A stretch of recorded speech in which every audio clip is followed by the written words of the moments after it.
안녕하세요. 금융소비자 네트워크 운영위원장을 맡고 있는 조유미입니다. 자, 오늘은 정말 중요한 주제를 가지고 다시 성공가계부의 이서연 대표님을 모셨는데요. 대출이자 줄이는 방법에 대한 안내를 드리도록 하겠습니다. 자, 이서연 대표님 지난번에 한번 인사드렸는데 다시 한번 인사드릴게요. 대표님 안녕하세요. 네, 안녕하세요. 네. 성공가계부의 이서연입니다. 네. 네, 만나 뵙게 돼서 반갑습니다. 네. 앞으로 성공가계부를 작성하기 위한 다양한 요령들 여러분께 전해드리도록 그렇게 하겠습니다. 자, 오늘 대출이자 줄이는 방법에 대해서 소개를 해주신다고 했는데 네. 지금 우리나라 이제 가계부채가 네. GDP와 거의 맞먹는 1,500조. 그렇죠. 예, 네. 이루고 있다고 하는데요. 국가도 이제 부채 관리를 위해서 여러 가지 이제 시행들도 많이 하고 있고, 네. 개인도 사실은 가계부채 줄이기 위한 노력들 여러 가지 많이 해야 되는데요. 지난주에 우리가 신용 등급 체계가 네. 바뀌었고 어떻게 관리해야 되는지 하는 이야기를 했는데 거기에 이어서 오늘은 대출 이자 줄이는 방법. 네. 네, 저는 이렇게 적으면서 해야 되는데 편이 어디 갔나. 네. 네, 오늘 중요한 여러 가지 꿀팁을 좀 알려주시면 좋을 것 같습니다. 네. 부탁드릴게요. 네. 네. 대출이자 줄이는 방법. 예, 네네. 너무 매력적인 제목 아닙니까? 그래서 이 대출이자를 사실 줄이는 방법은 대출금을 없애는 거겠죠. 예, 아, 네. 네, 우선은. 우선은 네. 네. 대출금을 갚는 것이 최선이겠지만 네. 대출금을 사실 한꺼번에 갚는 것이 힘들기 때문에 우선 그 대출 이자를 줄일 수 있도록 해야 되는데요. 네, 네. 저는 그 네 가지로 요약을 해봤습니다. 아, 네 가지. 네. 네네. 첫 번째. 네. 네, 첫 번째는 그 대출 받으시는 은행을 집중적으로 이용하시는 겁니다. 아, 네, 네. 네, 그래서 대부분의 그 은행이 신용카드나 일단 체크카드 이런 것 카드를 월 30만 원 이상 사용을 하고, 네. 그다음에 또 급여 이체를 하고, 또 이 본인의 자동 이체, 뭐 보험료라든가 네네. 네, 이런 것들을 2건 이상 그 출금을 예약해 놓으면 네. 그 거래 실적에 따른 금리 감면 혜택을 제공하고 있습니다. 아, 예, 그렇군요. 그래서 네. 거래가 없던 은행이라도 네. 그 은행에서 대출을 받았다면 음흠. 그 은행을 집중적으로 사용하시기 위해서 급여를 이체하고 또 그런 은행이 그 여러 가지 조건을 요구하지 않습니까? 네, 그 네, 요구 조건을 잘 이행하시면 대출 금리 감면이 가능해서 대출 이자를 줄일 수 있고요. 네. 이거는 번째는? 다 아시는 내용일 것 같고요. 네, 네, 네. 네, 두 번째는 금리 인하 요구권을 청구하는 것입니다. 금리나 요구권. 네네. 네, 그래서 이 대출 금리 그 인하 요구권은 대출 이자의 신용 등급이나 아니면 본인의 그 소득이 상승을 했거나 네. 아니면 뭐 재산이 증가했거나 네, 네. 아니면 변호사나 뭐 회계사 등 이런 전문 자격증을 취득했거나 네, 네. 이렇게 그 본인의 여건이 좋아지면 나의 그런 상환 능력이 좋아졌으니 대출 이자를 낮춰달라고 요구할 수 있는 권리입니다. 네, 네. 근데 하지만 이렇게 급여가 오르고 그다음에 승진을 했다고 하더라도 네, 네, 네. 그 개인의 그 부채 비율 있지 않습니까? 네, 네. 전체 자산 대비 부채 비율, 그다음에 비율? 네. 소득 대비 월 상환 그 비율, 네, 네. 이런 것들이 기준이 그 자산 대비 부채 비율은 40%고요. 네, 네. 그다음에 소득 대비 월 부채 상환 금액은 30% 이하로 사실 네, 관리를 하실 필요가 있습니다. 아, 이 금리나 요구권은 사실 최근에 네. 생긴 제도잖아요. 그쵸, 네. 그래서 이것에 대해서 좀 더 잘 모르시는 분들 꽤 많이 계실 것 같은데 네네. 좀 더 구체적인 부연 설명을 좀 해주시면 도움이 될 것 같아요. 네. 어떤 방식으로 이거 요구를 할 수 있는 거고 어떤 네네. 대상이 되는지. 네. 네네.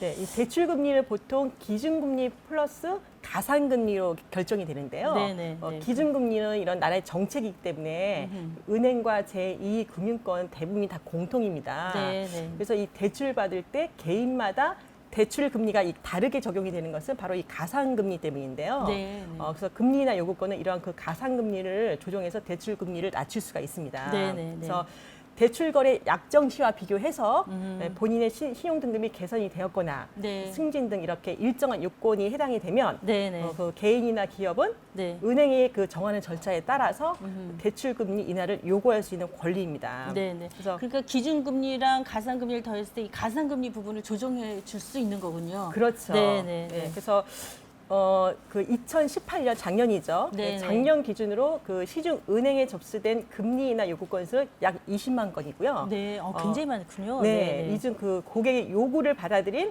은행의 수용률이 무려 46.7%입니다. 아, 예, 예. 네. 그러면 사실 금리나 요구에 따라서 받아들인 게 그 정도 된다 그러면은 이게 굉장히 많은 실질적인 혜택이 있다. 그렇죠. 이렇게 2명 우리가 중에 볼 한 수가 명은 있는 받아들인 거네요. 거죠. 거의 아, 뭐 네. 약 50%에 가까우니까. 네, 네. 현재 대출 받고 계신 분들 이거 네네. 꼼꼼히 찾으셔서 요청을 좀 하시면은 실제로 그렇습니다. 도움 받을 수 있는 가능성이 네, 높은 맞습니다. 거네요. 네. 예, 예. 자, 그다음에 아까 두 가지 말씀해 주셨는데 네네. 이제 나머지 대출이자 줄이는 방법 세 번째. 네. 네. 네. 어떤 게 있을까요? 네, 네. 세 번째는 뭐 처음에도 네. 말씀드렸지만 뭐 부채 이자를 줄이는 것은 부채를 갚는 거다라고 말씀드렸지만 네, 네. 그래서 이 부채 상환하는 습관을 사실 가져야 대출 이자를 줄일 수 있습니다. 네, 네, 네. 그래서 이 저축도 습관이고 지출도 습관 아닙니까? 저희 네, 이렇게 네, 주변에서 네. 보면은 네. 네, 그래서 이 부채 상환도 습관이기 때문에 음.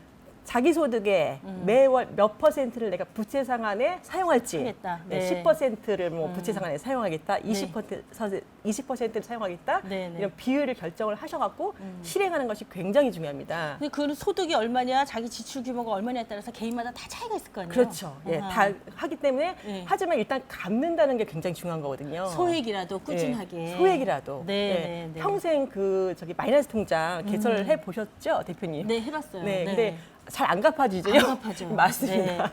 네. 예, 급하지 않고 다른 우선순위에 있는 것들이 많이 있기 많이 때문에 있으니까. 네, 그래서 네. 사실 이 소액이라도 갚는 것이 중요하고요. 조금씩이라도 갚아나가자. 네, 그리고 아까 네. 마이너스 통장 말씀하셨는데 네, 네. 마이너스 통장을 이 급여 통장으로 하시면 절대로 안 됩니다. 절대로 안 되죠. 네네. 그 마이너스 통장은 빚통장으로 이해를 하셔야 되고요. 네, 네. 그래서 대부분 막 급여 통장으로 막 거기에 급여 나중에는 들어가시거든요. 뭐 섞여가지고 그렇죠. 이게 내 돈이지, 네 돈이지 막 이렇게 되는 사람들 꽤 많아요. 네네. 그래서 마이너스 통장은 이제 급여 음. 통장이 따로? 빚 통장이다. 네, 따로 통장을 따로 갖고 예, 있자. 갖고 네. 있으셔야 되고요. 그래서 네네. 부채를 상환하실 때는 아주 긴급한 부채, 안 갚으면 큰일 나는 것들, 뭐 압류가 들어온다든가 뭐 이런 것들, 네. 그런 것들을 우선시 당연히 해야 되고요. 네네. 그 다음은 현금 서비스나 카드론 같이 이자율이 높은 거, 네네. 예, 그것을 이제 그 상환을 하셔야 되고, 그 다음은 부채 금액이 적은 거. 적은 거. 예, 소액의 부채들을 예, 뭐 얼마 안 돼, 특히 이게 약관 대출 같은 거 많이 받으시거든요. 네네네. 보험 약관 대출 이런 거 굉장히 소액이 많습니다. 네네. 그래서 이제 그런 것들은 소액이다 보니까 이렇게 신경 별로 안 쓰시거든요. 하지만 이제 그런 것들도 계속 털어내는 습관을 네. 예, 가지신 것이 굉장히 중요하고요. 네. 예, 그렇게 하시는 것이 예, 재정 건전성에도 굉장히 도움이 됩니다. 네네. 자, 대출을 매월 조금이라도 소액이라도 네. 꾸준히 갚아나가는 습관을 그렇죠. 들이자. 네, 네. 말씀하셨는데 사실 실천하기 쉽지 않은 부분들이 좀 있어요. 네네. 일단은 생활비나 교육비 같이 당장에 쓸 돈도 네. 부족하다 이런 생각이 굉장히 많이 그렇죠. 드는데 네. 이게 긴급한 부채가 아니면은 이거를 네. 이제 털고 가는 게 사실 네네. 현실적으로 좀 쉽지가 않은 부분이 있는데 네.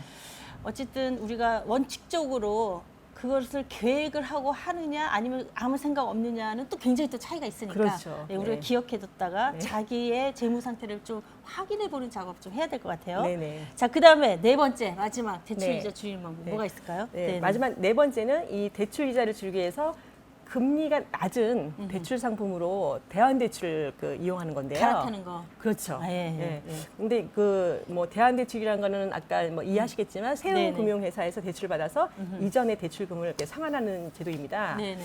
그래서 이렇게 본인의 그 신용등급이 좋아졌거나 그다음에 신용 그 전문 대출 상담사를 통해서 낮은 금리의 대출 상품을 찾을 수 있다면 네네. 예, 그래서 그 대출 리모델링을 통해서 네. 대출 이자를 줄일 수 있는데요. 네네. 근데 하지만 이 각 금융기관별로 대출 상품이 워낙 다양하고 다양하죠. 예, 네. 그리고 각 지점마다 또 은행 지점마다 네. 그 대출 뭐 승인 금액도 다 다르고 네, 네. 하기 때문에 네. 개인 소비자들이 이것들을 일일이 다 찾는 것이 사실 쉽지 않습니다. 네, 예, 맞아요. 그래서 네. 이럴 때는 요즘에 또 전문가 시대 아니겠습니까? 네. 그래서 누구 찾아가야 되는 거예요? 대출도 그 전문 대출 상담사가 계시거든요. 전문 대출 상담사. 네네. 아, 그래서 전문 네. 대출 상담사에 사실 도움을 받는 것이 굉장히 네. 도움이 됩니다. 우리 대표님께서는 상담 그거 안 해주세요? 예, 저는 이제 상담은 해드리지만은 네. 그 실행은 전문 대출 상담사하고 하셔야죠. 아, 저는 이거 전문 대출 상담사에 자격증이 없으니까. 아, 그것도 네. 자격을 갖춰야지 그 상담을 할 수가 있는 네, 거군요. 그렇죠. 아하. 네. 그래서 요즘에 네. 그 인터넷에서 그 대환대출을 미끼로 돈을 갈취하시는 그런 분들이 맞아요. 있어요. 네네, 그런 그래서 거. 제가 아시는 분도 이렇게 자영업 하시는 분인데 네. 돈이 급하시니까 네. 이렇게 우리 이렇게 핸드폰에 070 전화 무지 많이 오지 않습니까? 네, 그렇죠. 예, 그런 데서 이제 뭐 이렇게 신용 등급을 올려주겠다거나 아. 이렇게 했을 때 뭐 얼마를 입금해라. 예, 그래서 이제 급하니까 입금을 했는데 그게 다 사기인 거예요. 아. 돈만 날리고.